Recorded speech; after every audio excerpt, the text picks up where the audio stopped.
It is a problem that is often overlooked, human trafficking. Yeah, for those who may have language and cultural barriers, it can stay hidden when people don't know how to report it or who to turn to. Elizabeth Din here with more on this. It is a huge issue here, It really Liz. is, Jenny and Todd. And so with Asian American Pacific Islander Heritage Month, they really wanted to highlight some of the serious issues as well. And so you might recall back in January, the Portland Police Bureau and its Asian and Pacific Islander Advisory Council had a first of its kind event addressing this topic at Mekong Bistro. And so we got to cover that in our news. So branching off from that event, the restaurant hosted us to have a roundtable discussion on the need to create awareness, including among Asian Americans and Pacific Islanders. Good afternoon, Elizabeth. I am Natasha Hansberger, a Portland police officer. As a community engagement lead for the Portland Police Bureau, she works to build partnerships. A war refugee who moved to the U.S. in 2001. My home country at the time was Yugoslavia. We had a civil war in '91 that led to ethnic genocide, conflict, and atrocity against humanities, which eventually the journey ended up in Oregon for me. Lee Cha is executive director of IRCO, the Immigrant and Refugee Community Organization. I've been there for the last 42, going 43 years this July. The organization served my own family. When we came to the state exactly in '78, my family came to the state of Oregon, and I came as a young man, had the opportunity to attend high school here, and then go on to college. So my name is Tak Sanole Gillespie, and my roots are from Laos. I was born in a refugee camp in Thailand shortly after the secret war in Laos, also known as the Vietnam War. We arrived in the late 70s, so similar to Mr. Lee. Her personal experiences amplify her role as director of Oregon's Office of Immigrant and Refugee Advancement. On the issue of human trafficking, each person here feels it's often overlooked. I'll be honest, this conversation about human trafficking is not often talked about at the state level or at the city or at the county level. It's often really, I don't know if it's taboo, but it's just not brought up. It's not something that gets a lot of visibility. So admittedly, we have to have these conversations more and more. When it comes to foreign born human trafficking, it is very hard. I think we have situations that, maybe restaurant owner may innocently try to get help, but then what they end up doing is, they're engaged in human trafficking. Every aspect of the help that they are seeking, they feel like they've been threatened. And even though our law enforcement is supposed to be helping them, but they become the most difficult people to approach, because in their mind, as soon as I see law enforcement, I'm going to be arrested. I'm going to be deported, and because deportation is something that their owner is always going to be forcing on them. Yeah, I've had my share of learning about this topic, unfortunately, through community relationships, as Officer Natasha was talking about. I think the challenge with this is the awareness, right? Like, many of the folks that I've engaged with around this topic who have lived experience first don't even know it's a thing, right? Some say that it's part of their karma. They think they deserved it.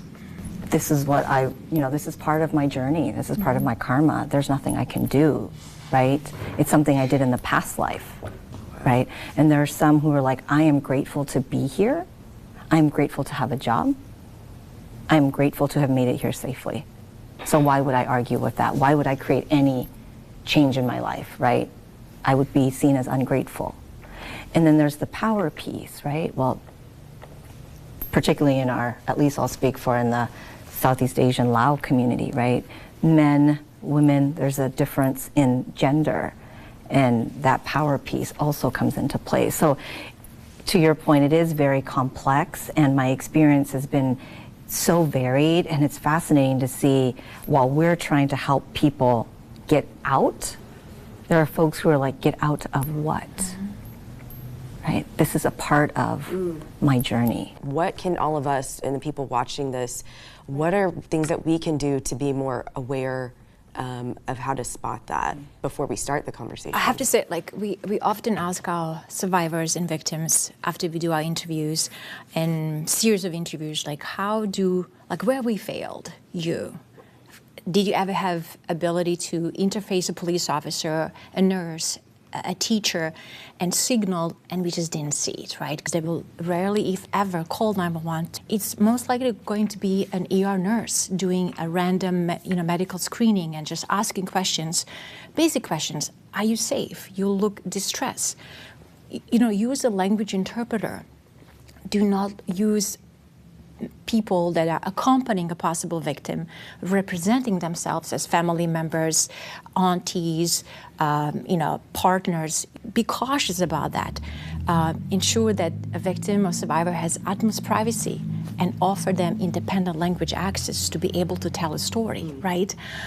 Because they're so language dependent, they're identity dependent in a way. One of our survivors from Southeast Asian country told us it was her first time accessing and going into church, a faith-based environment, that she was able to gradually, slowly expose her story. And it was the church community that alerted law enforcement. So it is going to be a network of community partners, neighbors, just seeing an anomaly.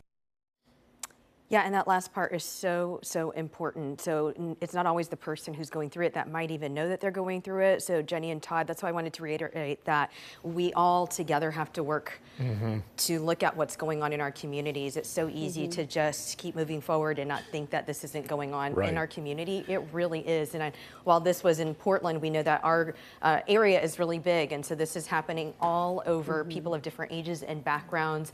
And so what I gathered from this is to keep your eyes open. And sometimes it's not as obvious as you think, and it oftentimes is happening right in our area, and we have to slowly get to know the people in our communities, because calling for help doesn't always solve everything either. Right. Sometimes it takes time to build a relationship with somebody and let them know something's going on, and then you can get help for them. Yeah, and there's that fear, like they mentioned, of deportation. Right.